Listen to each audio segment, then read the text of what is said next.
Je suis Yacine Padnelly Atoua. Je t'invite à écouter mon témoignage sur Bonne Nouvelle TV.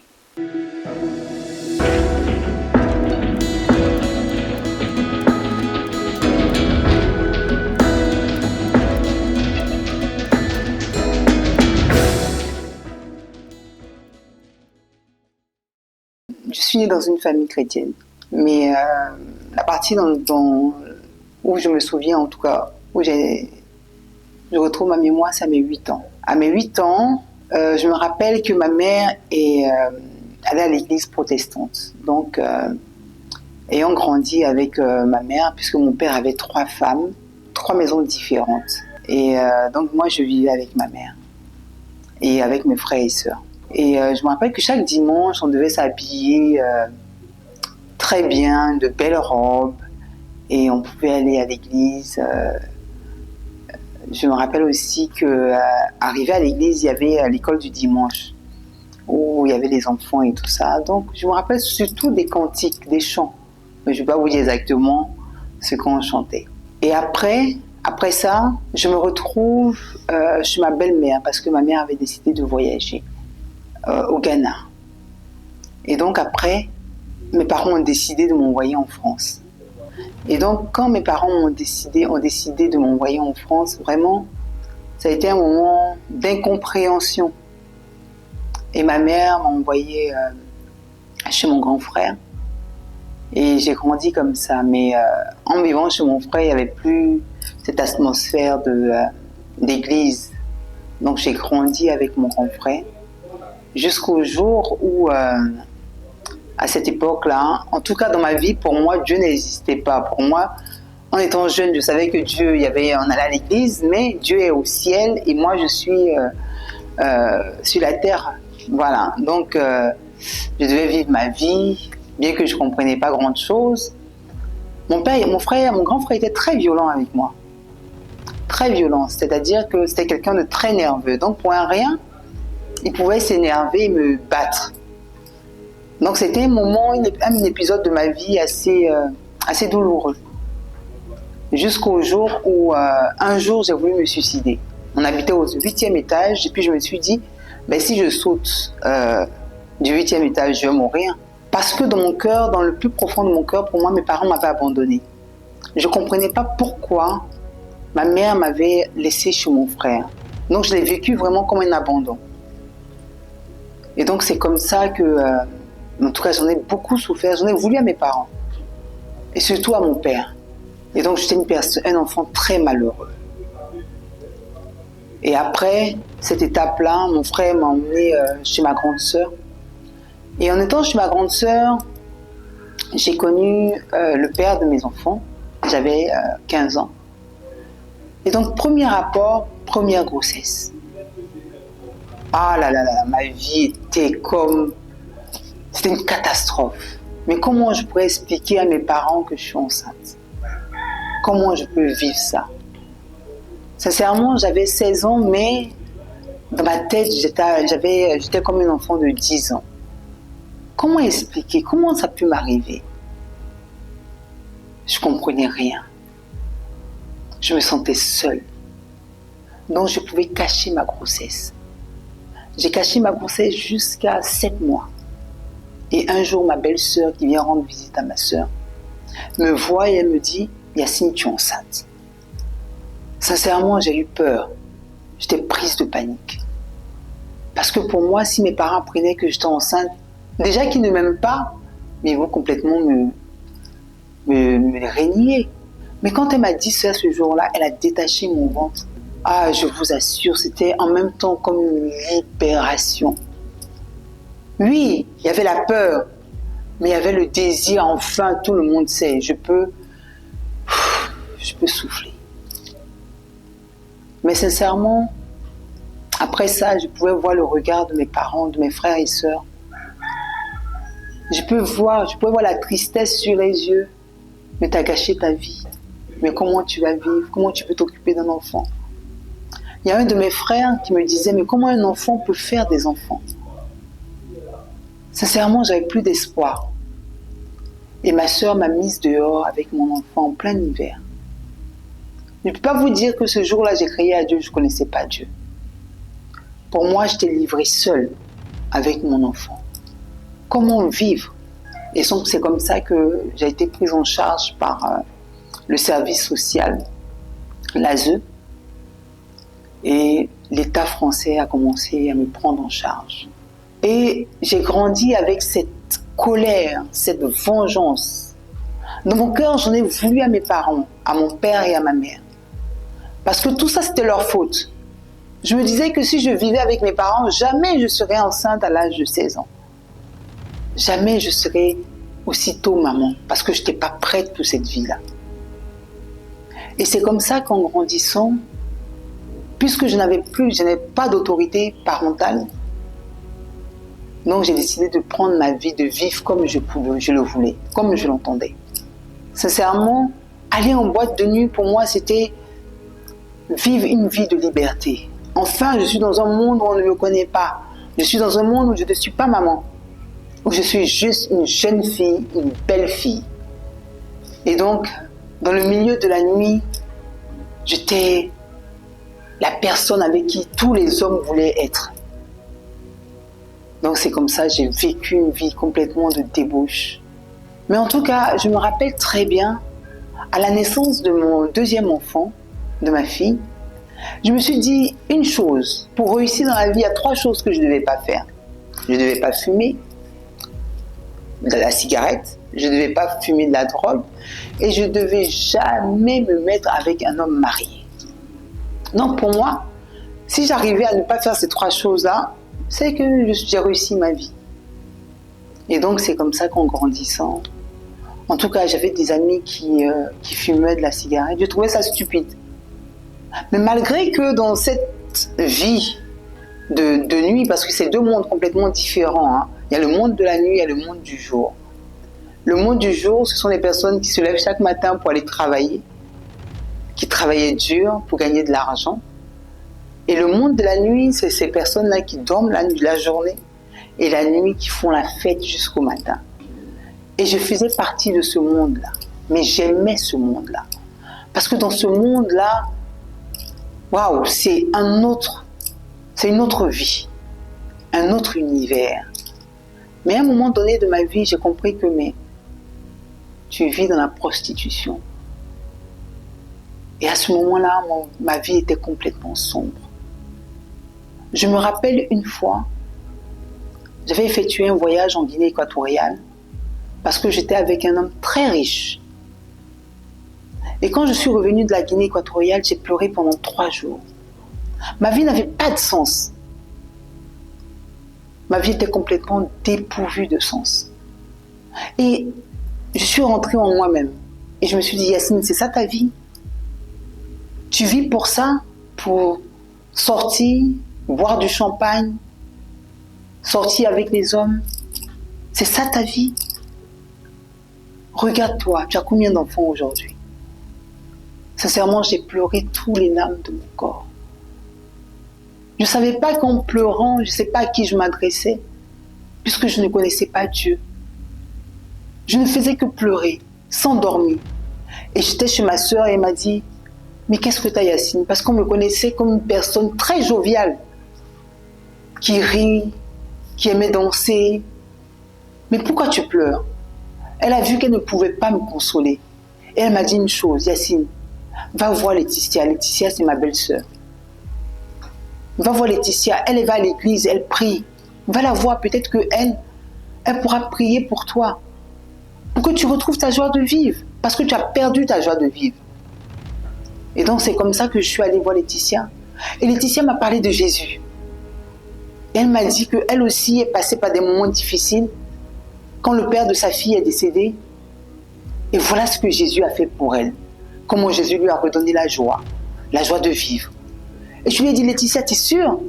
Jésus peut faire ça pour moi? Elle me dit, oui, Jésus peut faire ça pour toi. Et donc c'est ce jour-là que j'ai décidé de suivre Jésus, sans vraiment connaître. J'ai commencé à lire la Bible. Une femme ne devait pas porter de pantalon, elle devait s'habiller sobre. Alors que moi, ma fille, mes tenues, c'était les mini-jupes avec des hauts talons. Et donc, c'est comme ça que j'avais pris mes affaires, et puis j'ai jeté tous mes affaires, mes bijoux, tout. Pourquoi? Parce que je voulais connaître la vie de Jésus. Mais sincèrement, quand j'allais à l'église, j'étais heureuse. Pourquoi? Parce que je pouvais comprendre que Jésus-Christ était mort à la croix pour moi, pour me sauver. Mais je ne comprenais pas vraiment. Donc c'est comme ça que pendant cette période, à l'église, vraiment, je me donnais corps et âme. Je priais, j'évangélisais dans les rues. Je pouvais chanter. J'étais heureuse. Bien que complètement dépouillée, ma famille ne me reconnaissait plus. Mais Yacine, comment tu es devenue? Tu es bizarre. Tu n'as plus d'éclat. Mais c'est pas grave, Jésus est dans ma vie. Donc je jeûnais. Je faisais des jeûnes de 7 jours à sec, sans manger, sans boire. J'avais ce désir-là vraiment de servir Dieu.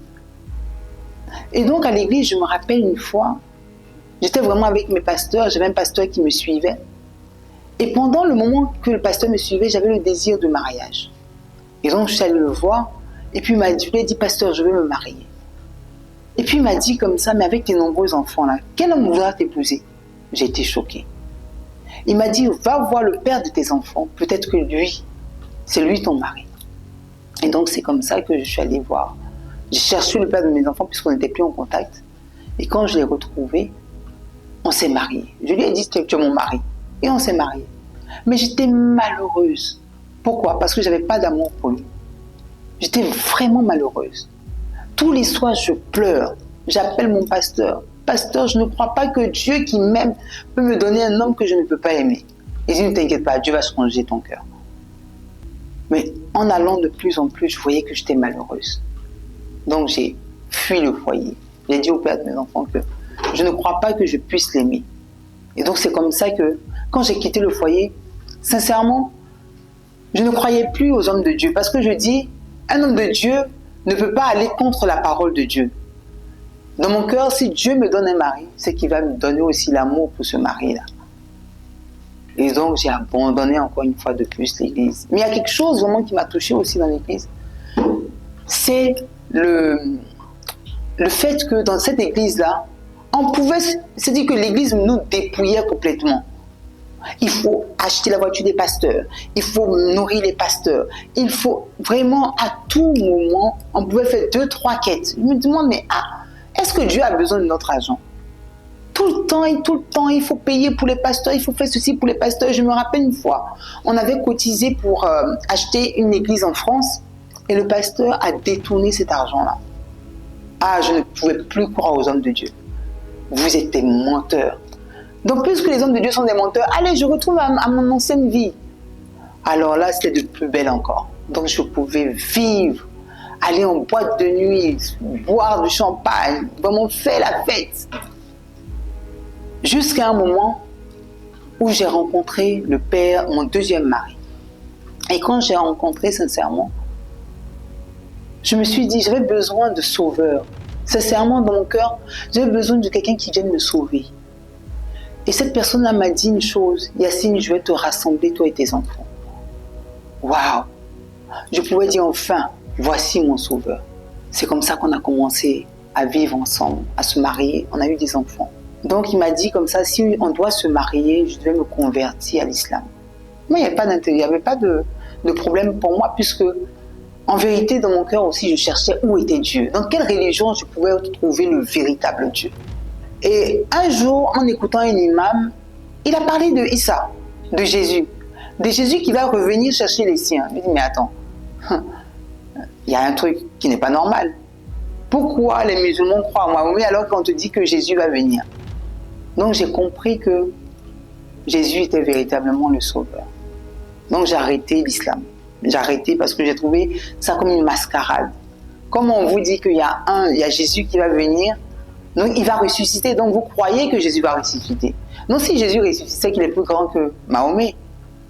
Donc c'est comme ça que j'ai arrêté de croire en l'islam. Mais je recherchais la vérité. Et donc je me suis dit un jour, je me rappelle très bien ce jour-là, j'ai voulu faire un jeûne de 21 jours à sec. On appelait ça un jeûne de consécration. Donc je suis allée chez ma belle-mère, ma belle-sœur. Et arrivée là-bas, je lui ai dit, bon voilà Laetitia, je veux faire un jeûne de 21 jours. Elle me dit, Yacine, C'est un jeûne de consécration. Mais il dit, peu importe. En tout cas, j'ai à cœur de faire un jeûne de 21 jours. Donc, elle m'a préparé une chambre et je suis allée dans cette chambre-là. Premier jour, deuxième jour, troisième jour, quatrième jour, j'ai commencé à lire la Bible au commencement. Au bout du 7e jour, je suis tombée sur un passage dans Genèse. Et là, Dieu dit qu'il a créé, il a fait 7 jours. Et le 7e jour est un jour mis à part. C'est un jour béni et mis à part pour Dieu. Bon, ça a éclairé ma lanterne. Le 7e jour, c'est quand? Et après, il y a une voix qui me dit, mais va au commencement. À qui a été donnée cette parole? Mais au peuple juif. Donc, en cherchant, en faisant des recherches, mais les juifs, ils prient qui? Quel est le livre saint? Quelle est leur religion? J'ai vu qu'ils étudiaient selon la Torah. Et dans la Torah, en tout cas selon les juifs, le 7e jour, c'est le samedi. Et donc, ça tiquait. Donc, je me suis dit, mais je ne suis pas dans la vérité, puisque nous, on prie le dimanche. Comment ça se fait que nous, on prie le dimanche? Et j'ai voulu savoir mais pourquoi les chrétiens prient le dimanche. Et en faisant mes recherches, j'ai compris que le dimanche, c'est le jour du soleil, de Dieu soleil. Donc, j'ai vu l'idolâtrie à travers ça. Et donc, tout de suite, j'ai arrêté mon jeûne et puis je suis allée voir ma belle-sœur. Elle était ordonnée pasteur à cette époque-là. Et puis, je lui ai dit, vous êtes dans le mensonge. C'est pas la vérité. Elle me dit, mais qu'est-ce qui se passe? Je lui ai dit, mais vous ne lisez pas votre Bible. Dieu a sanctifié le 7e jour, il a mis à part. Et le 7e jour, selon la parole, selon le judaïsme, c'est le samedi. C'est du vendredi soir au samedi. Pourquoi vous priez le dimanche? Et elle m'a dit comme ça que, c'est comme ça qu'on est venu trouver. Et donc, c'est comme ça qu'on prie. Donc, c'est comme ça que je dis, non, vous êtes complètement dans le mensonge. Je vais chez les Juifs. Donc, je suis allée dans les synagogues en train de chercher Dieu. Et donc, quand je suis allée dans les synagogues, je me suis rendu compte que j'étais la seule noire. Et quand je me suis approchée du rabbin, et puis je lui ai dit, il m'a demandé, mais qu'est-ce que vous faites ici? Il a dit, je cherche la vérité. Il m'a appelé. Et sincèrement, il a regardé et il m'a dit, tu es l'enfant perdu d'Israël. J'ai dit, c'est que je suis l'enfant perdu d'Israël. En tout cas, je cherche la vérité. Mais en rentrant dans la synagogue, en apprenant la Torah, j'ai vu que, voilà un peuple vraiment qui pratique exactement ce qui est écrit dans la Bible. Ils font les différentes fêtes Sukkot, ils font le jeûne d'Esther, ils font vraiment toutes sortes de la Pâque, tout est vraiment ordonné. Mais il y a une chose qui faisait que je ne me trouvais pas à l'aise dans les synagogues. Non seulement j'étais la seule noire, mais ils ne croyaient pas en Jésus. C'est qu'il y a un problème. C'est que ce n'est pas la vérité. Et donc, j'ai commencé à me poser la question, Dieu, si tu existes vraiment. Je me rappelle un jour, avant que j'aille à l'église, j'ai fait cette prière à Dieu. J'ai dit, Seigneur, je te cherche. Si vraiment tu existes, conduis-moi dans la vérité. En tout cas, je faisais toujours, je lui ai dit que si je suis trompée et que je vais en enfer, c'est que moi, tu as des comptes à me rendre. Parce que moi, je t'ai demandé la vérité. Et donc, c'est comme ça que j'ai commencé à chercher, mais attends, je suis noire, je suis africaine. C'est qu'il y a une autre vérité chez moi en Afrique. Et donc, j'ai commencé à m'intéresser maintenant à la tradition africaine. Les Noirs, notre tradition, c'est le kamit. C'est pas qu'on appelle ça ici. Donc, j'ai commencé, mais je suis kamite, je suis noire, j'ai mes traditions, j'ai mon Dieu. Pourquoi? Les Arabes prient leur Dieu, les chrétiens prient leur Dieu. Donc, moi aussi, je dois prier mon Dieu. Et donc, c'est comme ça que j'ai commencé à m'intéresser maintenant au vaudou. Je suis allée même jusqu'au Bénin, rencontrer de grands prêtres vaudous. Et quand je suis arrivée là-bas, mon seul désir, c'est de tuer le père de mes enfants. Celui qui a fait du mal à ma fille. Et le prêtre vaudou m'a dit une chose. Tu ne peux pas faire le mal. Parce que si tu fais le mal, ça va retomber sur toi. Il m'a dit, prie Jésus. J'ai dit, quoi? Même chez les vaudous, vous allez me parler de Jésus encore? C'est pas possible. J'ai dit, mais vous êtes fort, vous êtes puissant.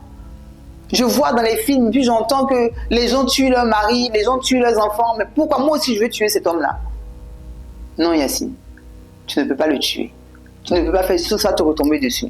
J'ai dit, vous tous vous êtes des menteurs. Je suis retourné en France. Il m'a donné des protections, Et puis, je dis, tout ça c'est du fake, c'est du mensonge. Mais en tout cas, mon père est tombé malade. Et dans mon cœur, puisque nous sommes nombreux, si mon père meurt, ça sera difficile, puisque la grande famille se déchire à cause des biens.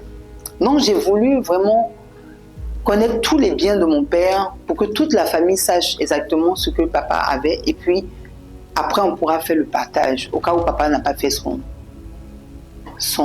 testament. Donc c'est comme ça que j'ai commencé à chercher un notaire en Côte d'Ivoire.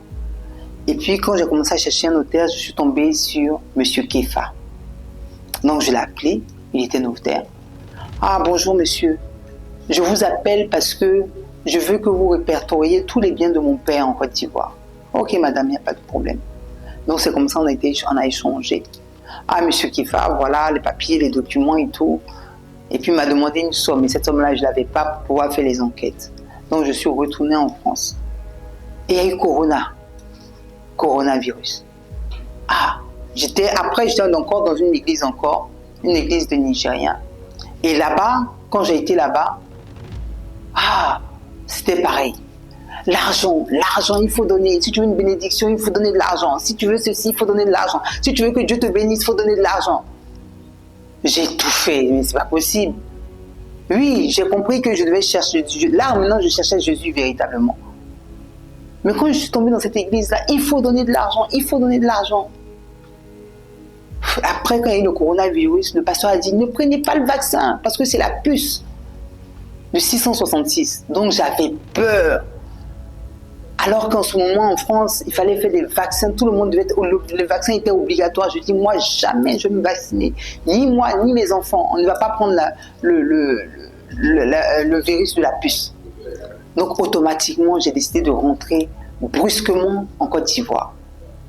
J'ai vu mes grands-enfants. Je dis, maman, tu n'es pas encore prête. Je dis, non, je refuse de prendre le vaccin. Parce qu'à un moment donné, ils vont tous nous obliger à prendre le vaccin. Donc, c'est comme ça que j'ai pris mes affaires, j'ai pris mon fils et on est venu en Côte d'Ivoire. Et quand on est venu en Côte d'Ivoire, le diacre Kefa, Monsieur Kefa est venu me rencontrer chez moi à la maison. Et ce jour-là, quand il est venu, il a pris l'histoire du bon samaritain. Et il m'a expliqué que le bon samaritain, c'était Jésus-Christ. Et que moi, j'étais la personne qui a été battue par les brigands. Sincèrement, quand il m'a expliqué cette histoire, c'était comme si le ciel venait de s'ouvrir devant moi. Et il m'a expliqué clairement ce passage-là. Yacine, tu es la personne qui a été agressée par les brigands depuis toutes ces années-là. Et aujourd'hui, Jésus se présente à toi. Il t'a prise. Il t'a porté sur sa monture.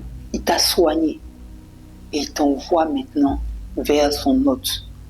Et il lui donne 2 deniers. Et il lui dit à l'hôte, prends soin d'elle.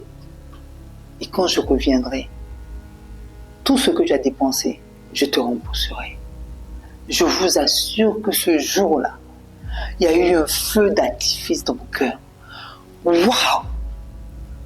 Je suis juste, je suis sainte, je suis parfaite. Alléluia. Enfin, j'avais reçu le salut. Enfin, j'étais devenue la fille du Dieu créateur, du Dieu vivant. Enfin, j'appartenais à l'assemblée des justes. Waouh! Quand je vous raconte ça encore, j'ai beaucoup d'émotions. Ça y est, je suis sauvée. Je suis juste. Je suis sainte. Et je suis parfaite.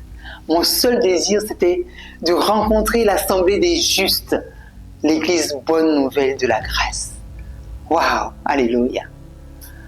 Voici l'histoire du jour de mon salut.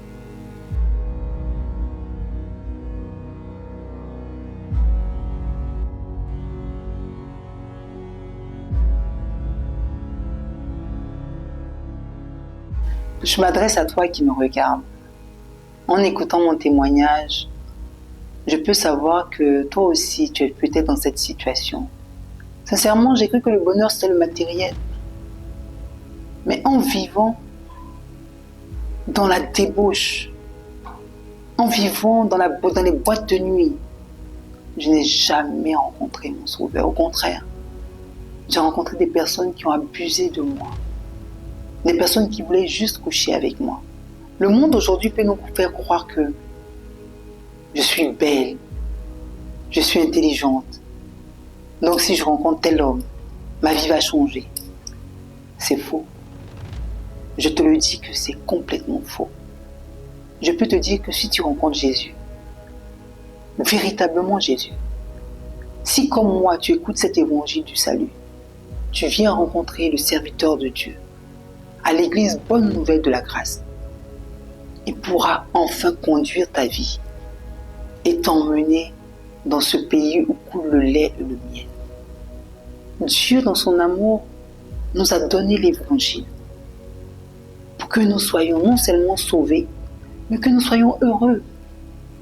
Sincèrement, en vivant dans le monde de la nuit, je n'ai jamais été heureuse. Je pleurais tout le temps. Je n'ai jamais été heureuse. Mais depuis que j'ai mis les pieds dans l'église Bonne Nouvelle de la Grâce, je peux comprendre que ma vie peut être conduite maintenant. Si comme moi tu recherches véritablement Dieu, je peux te dire cette bonne nouvelle. Dieu se trouve à l'église Bonne Nouvelle de la Grâce. Viens et tu verras, tu entendras le message du salut. Pour toi et pour toute ta famille, n'hésite pas. Viens.